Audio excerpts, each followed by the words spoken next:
After studying engineering for 4 years at the University of Waterloo, there are so many things that I wish I knew before I started my degree. And so in this video, I'm going to share with you everything that I wish someone told me before I started at the university. Hopefully this will help you alleviate some of that pressure of coming into school. Some of these tips you can start implementing right away and they'll get you ahead of the game and help you make the most of your Waterloo experience. Going in with the right mindset and being prepared is one of the most important things because it can literally change the trajectory of your entire degree. And I'm not joking when I say that. So take some notes, save this video, whatever you want to do, and let's get right into it. So the first thing I want to talk about is developing a system. Now, what do I mean by this? When you come into school, you're going to be bombarded.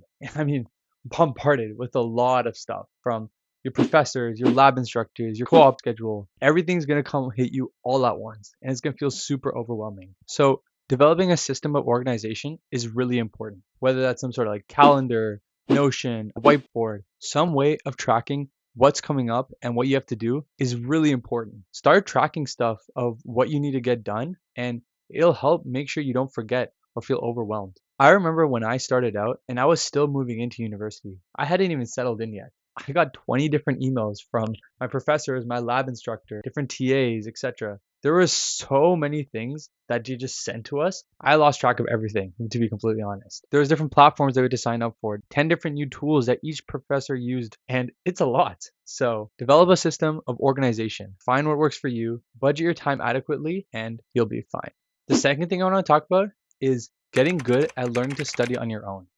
So you're going to realize this pretty quick, but not every single class is worth going to. Every professor teaches a different way, and not all of them might work with the way you like to learn. That's completely okay. You don't have to go to these classes. Sometimes a professor might be going too slow, too fast, and it doesn't work for how you need to learn. If you feel that you can learn the material on your own without needing the professor's help, don't go to that class. You'll save back a couple hours each day just by not going to these classes, and you'll be able to restructure your day how you want to. Learning to study on my own is something I didn't really take full advantage of or really realize until like second or third year. And looking back, there's so many classes where I would just sit around because I was understanding what the professor was saying and they were going pretty slow. So I'll just go on my phone, or the professor's going way too fast and I don't understand anything in the lecture at all. I feel like I completely wasted my time. But school and lectures are only one part of the Waterloo experience because there's a whole other side to the Waterloo coin. And this next tip is going to make sure that you're ready for that. Waterloo is really big on the co-op program. I'm sure you already know this by now. Probably don't realize is how quickly you're thrown into the weeds of it. I remember back in my first year, I had just started school and I kid you not, second week into the semester, they opened up the job board and they're like, okay, go apply for jobs, find a co-op. 18-year-old me was shitting his pants. What you can do right now before you even start is polish up your resume. You might be applying to jobs as soon as the second week of school. So if you come into school prep with a polished version of your resume, then you're off to a great track. Back when I started, my resume was utter dog shit. I look back at that thing and I'm like, how did anyone look at this and like say, yeah, I want this guy for a job? 99% of them didn't because I only got one interview. Luckily, that converted to a job, but that's a whole different tangent. Anyways, the point is have a polished resume and make sure you're following a good resume template using STAR method, Jake's resume, and there are a million resources online for updating your resume. So I would say this is one of the non-negotiables. If you're thinking to yourself, Ishan, I don't have any skills. I've never worked a job before. What can I do for my resume? Well, there's a lot of things you can do. Some of your high school experience might be great, or work on some projects. If you're in tech, attend hackathons.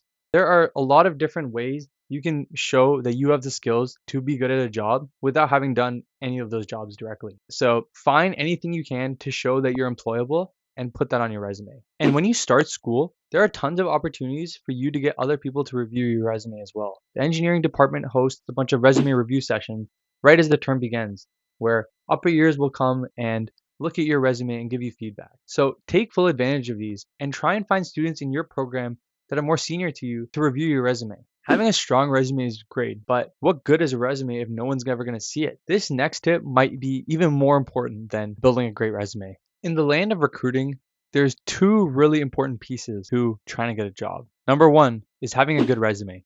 Number two, which is even more important, is getting that resume in front of people. So how do we actually do that? Well, networking, networking, networking, networking, network. Developers, developers, developers, developers, developers, developers, developers, developers. Yes, you need to talk to people. You're coming in as a freshman with probably not much work experience. And if you're cold applying for jobs online or on Waterloo Works, you're competing against hundreds, if not thousands, of other students for the same position. And you most likely don't have the same level of experience as more senior people do. So you still need to figure out a way to stand out. And to be completely honest, your first couple co-ops are the hardest ones to find for that very reason. But don't worry, there's ways to make this a little easier. Being at Waterloo, there are opportunities to meet new people everywhere. From clubs, recruiting events, hackathons, design teams, just to name a few. There's a reason people call this the MIT of the North, is because some of the most talented and smartest people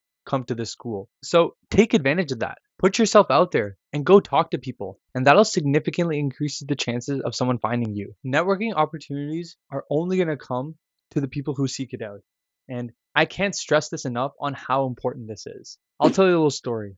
So I used to run a design team. One of the students who was a first year, one of the most driven kids I've ever seen, having no experience before university, he was being posted on Twitter about the work that we were doing and the work that he was doing for my team. And there was this one startup founder who saw what he was posting. He was doing work similar to what we were doing, and he offered him an interview, and eventually that got him a job. So you don't have to be the most technical person. Putting yourself out there and showing people what you're working on, you never know where that's going to lead you. Finally, the last tip. Now, this is going to be, I think, the most important one. Even if you follow nothing else that I've said from this video, this is the tip that I want you to drill right here. Right here. Okay? If you follow this tip, I can almost guarantee you that your university experience will be significantly better. It's quite simple. Believe in yourself. Now, being at Waterloo, you're surrounded by some of the smartest people in all of Canada. There's so much talent and so many bright minds. It's really easy to feel that you're falling behind or you don't belong here. Those feelings are really easy to creep up inside you. And I've struggled with this as well. I feel this sometimes even now. The imposter syndrome is something that does not go away. And unfortunately, that's the reality of it. People are getting better jobs than you. People are getting better grades than you. And it's just something that happens. There's always someone who's doing better than you, and it can really spiral down. Everything that I've said earlier in this video is not possible if you don't believe in yourself and believe that you have the potential to do great things, because I know you do. You got into Waterloo. That's an accomplishment on its own. So never forget that, okay? And again, if you don't take anything else from this video, take this with you, because nothing else I said before is going to work if you don't have faith in yourself. Anyways, that's all the tips I have for you today. If you enjoyed this video or found it helpful, I appreciate giving a like and subscribing. And if you want more, I can make a part 2 of this video. So let me know in the comments below. Anyways, take care. Have a nice day.